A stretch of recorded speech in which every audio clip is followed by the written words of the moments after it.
Kesultanan Aceh Darussalam pernah menjadi dinasti politik yang berumur sangat panjang dengan kekuasaan yang membentang luas, yaitu dari ujung Pulau Sumatera menuju pesisir timur dan barat Pulau Sumatera, serta dari semenanjung Malaya hingga ke Patan. Sultan Ali Muhayyad Shah dinobatkan menjadi Sultan pertama Aceh pada tahun 1514 Masehi. Sultan Ali Muhayyad Shah wafat pada tahun 1530, lalu ia mewariskan tatanya kepada Sultan Salahuddin. Lalu pada tahun 1539, Sultan Salahuddin dilengsarkan oleh saudaranya sendiri, yaitu Sultan Alauddin. Usaha perebutan Malaka dari kekuasaan Portugis masih berlanjut di bawah kekuasaannya, walau sudah menimbulkan banyak peperangan sampai akhir hayatnya.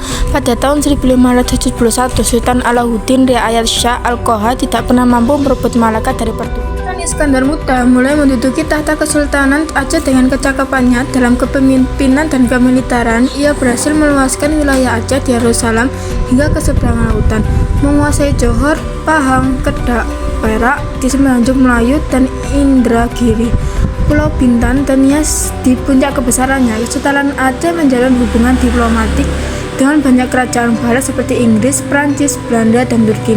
Meski begitu, Sultan Iskandar Muda tak membiarkan negara-negara tersebut membuka perwakilan dagang di Aceh. 1629 di tahun Armada Angkatan Laut Aceh berangkat menuju Malaka untuk menghentikan Portugis selama-lamanya. Sekarang adalah saatnya kita menghentikan Portugis dan kuasai Malaka.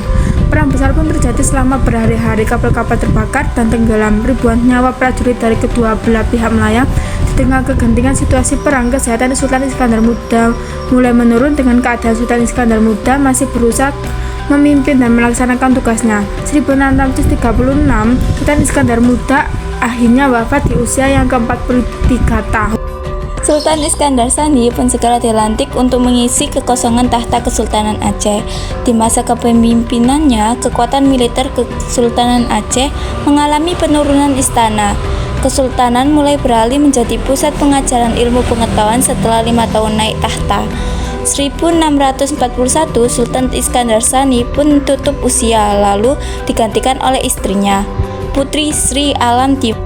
Di masa itu, kemenangan VOC di Malaka membuat pengaruh mereka semakin menguat di seluruh perairan Nusantara.